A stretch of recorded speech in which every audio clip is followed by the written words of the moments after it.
বিসমিল্লাহির রহমানির রহিম। ওয়া ইবাদুর রহমানিল্লাযীনা ইয়ামশুনা আলাল আরদি হাওনা ওয়া ইযা খাতাবাহুমুল জাহিলুনা ক্বালু সালামা। আল্লাহু আকবার। আল্লাহ রাব্বুল আলামিন সূরা ফুরকানের ভিতরে আল্লাহ রাব্বুল আলামিন আল্লাহর ভিআইপি বান্দাদের তারিফ করছেন। আল্লাহ রাব্বুল আলামিন বলেন, ওয়া ইবাদুর রহমানিল্লাযীনা ইয়ামশুনা আলাল আরদি হাওনা। আল্লাহ বলেন ভিআইপি বান্দা তারা যারা জমিনের উপরে নম্রতা সহকারে চলে, যারা জমিনের উপরে চলে কোনো অহংকার করে না, তারাই হলো আল্লাহর ভিআইপি বান্দা। আল্লাহ রাব্বুল আলামিন কোরআনে বলেন, বিসমিল্লাহির রহমানির রহিম ওয়ালা তামশি ফিল আরদি মারাহা। আল্লাহ বলেন, ও দুনিয়ার মানুষ, তোমরা পৃথিবীর বুকে জমিনের বুকে তোমরা অহংকার করে তোমরা চলিও না, তোমরা অহংকার করে দর্প করে তোমরা জমিনে বিচরণ করিও না। ঘোষণা কার? আল্লাহর ঘোষণা। এক নাম্বার ভিআইপি বান্দার এক নাম্বার গুণ। দুই নাম্বার আল্লাহ বলেন, ওয়া ইযা খাতাবাহুমুল জাহিলুনা ক্বালু সালামা। দুই নাম্বার আল্লাহর ভিআইপি বান্দাদের গুণ হলো, তাদেরকে যখন কোনো অজ্ঞ ব্যক্তি, জাহেল ব্যক্তি কোনো অবান্তর প্রশ্ন করে, তারা সান্ত্বনামূলক কথা বলে তারা কেটে পড়ে।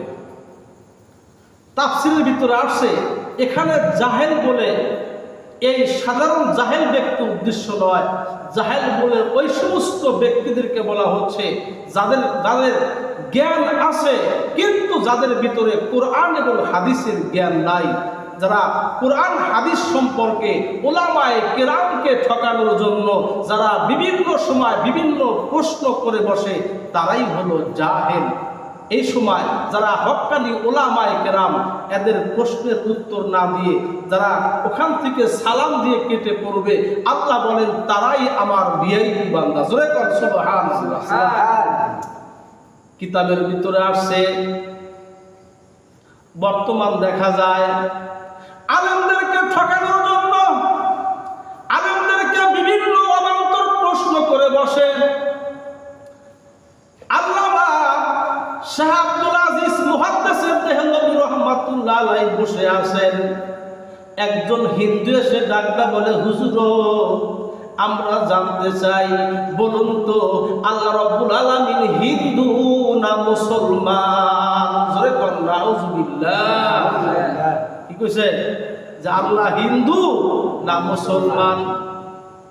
দুই নম্বর প্রশ্ন করলো, হুজুর আপনার কাছে আমার জানবার বিষয়, কুকুর মুসলমান না হিন্দু? জোরে কোন সুবহানাল্লাহ। এই দুইটা প্রশ্নের উত্তর আপনাকে দিতে হবে। আব্দুল আজিজ মুহাদ্দিস দেহলভী রাহমাতুল্লাহ আলাইহি ডাকতে বলে, শোনো, আমার জানা মতে আমি যতটুকু কোরআন এবং হাদিস আমি রিসার্চ করেছি, আমি জানতে পেরেছি আমার মালিক আল্লাহ রাব্বুল আলামিন হিন্দু নয়, আমার আল্লাহ মুসলমান। জোরে কোন সুবহানাল্লাহ।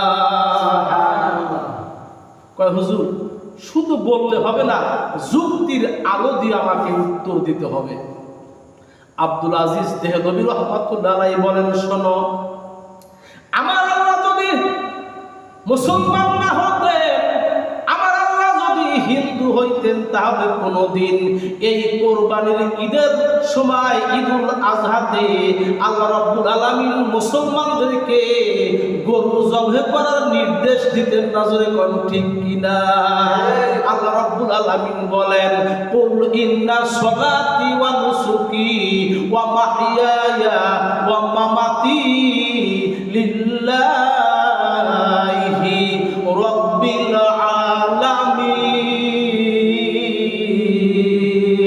আল্লাহ বলেন, আমার হে নবী আপনি বলে দেন আমার নামাজ, আমার কোরবানি, আমার জীবন, আমার মরণ সব কিছু আল্লাহর জন্য। কার জন্য? কথা বলেন আল্লাহ। আব্দুল আজিজ দেহলভী রহমাতুল্লাহ আলাইহি ডাকতে বলে, শোনেন, আমার আল্লাহ হলো মুসলমান। আল্লাহ কোনোদিন হিন্দু হইতে পারে না। আল্লাহ যদি মুসলমান না হইতেন তাহলে গরু এবং উট দুম্বা জবে করার নির্দেশ দিতেন না। যেরকম ঠিক কিনা? বুঝতে পারলাম। 2 নম্বর প্রশ্নের উত্তর দেন, কুকুর মুসলমান না হিন্দু? শাহ আব্দুল আজিজ মুহাদ্দিস দেহলভী রাহমাতুল্লাহ আলাইহি ডাকতে বলেন, শোনো, আমার জানা মতে কুকুর হলো হিন্দু। জোরে কর নাউজুবিল্লাহ। কয় যুক্তির আলোকে বুঝায় দেন। কয় শোনো, বাজার থেকে 1 কেজি অথবা 2 কেজি গোশত কিনে কুকুরের সামনে তুমি দিবা। কয়েকটা কুকুর যেখানে বসে থাকবে ওই কুকুরের সামনে 1 কেজি অথবা 2 কেজি গোশত দিবা। কুকুর যদি পরস্পর মিলে যদি বন্টন করে খায় তাহলে বুঝবা কুকুর হলো মুসলমান। আর যদি পারাপারি লাগায়, যদি ঝগড়া লাগায়, বুঝবা কুকুর হলো হিন্দু। এবার ওই ব্যক্তি 2 কেজি গোশত কিনা কুকুর কয়েকটা বসে আছে মাঠের ভিতরে, সামনে দিছে। দেওয়ার পর কুকুর একটা আর একটাকে তাড়ায়া দিচ্ছে। তাহলে বোঝা গেল, আমি এর দ্বারা আমি বুঝতে পারছি, আমি গবেষণা করেছি, কুকুর যদি মুসলমান হইতো এমন হইতো না, কুকুর হলো কি হিন্দু।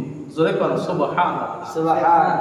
এই জন্য বিভিন্ন সময় বিভিন্ন প্রশ্ন শুধু উলামায়ে কিরামকে করেন না মানুষ, আল্লাহর নবী মুহাম্মদুর রাসূলুল্লাহকেও করেছেন। জোরে কর ঠিক কিনা?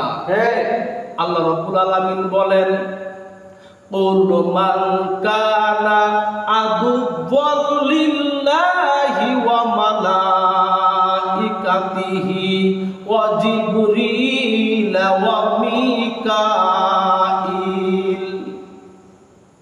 এই আয়াতের শানে নজুলে একটা ঘটনা আসছে, আসবাবুন নুকুল নামক কিতাবের ভিতরে আসছে। আল্লাহর হাবিব মুহাম্মাদুর রাসূলুল্লাহ সাল্লাল্লাহু আলাইহি ওয়াসাল্লাম সাহাবায়ে কেরামকে নিয়ে বসে আছেন। কতগুলো ইহুদি আল্লাহর নবীর সামনে এসে দাঁড়ায়া কয়, ও মুহাম্মদ, তুমি কি নবী, কোন ডকুমেন্ট আছে কিনা? কয়, আল্লাহ রাব্বুল আলামিন আমাকে নবুয়তি অ্যাপয়েন্টমেন্ট কার্ড দিয়েছেন, আমি এই জন্য নবী। দুনিয়ার কোন মানুষ আমাকে নবী হিসাবে মানুক আর নাই মানুক, আমার আল্লাহ আমাকে নবুয়তি দিয়েছেন। জোরে কোন ঠিক কিনা? বিসমিল্লাহির রহমানির রহিম। ইয়াসিন ওয়াল কুরআনিল হাকীম ইন্নাকা লামিনাল মুরসালিন। আল্লাহ বলেন, ইয়াসিন, ইয়া সাইয়্যিদাল বাশার, হে মানব জাতির নেতা, ওয়াল কুরআনিল হাকীম, এই বিজ্ঞানময় কোরআনের শপথ করে বলছি, ইন্নাকা লামিনাল মুরসালিন, অবশ্যই আপনি রাসূলগণের মধ্যে অন্যতম রাসূল। জোরে কোন সুবহানাল্লাহ, সুবহান। আল্লাহর নবী বললেন, ইহুদিরা ডাকতে বলেন, না মুহাম্মদ, আমরা তোমাকে 3টা প্রশ্ন করব, 3টা প্রশ্নের উত্তর যদি দিতে পারো মুহাম্মদ, আমরা তোমার হাতে হাত মিলায়া করব লা ইলাহা ইল্লাল্লাহু মুহাম্মাদুর রাসূলুল্লাহ সাল্লাল্লাহু আলাইহি ওয়াসাল্লাম। আল্লাহ রাসূল বলল, ঠিক আছে, প্রশ্ন বলো।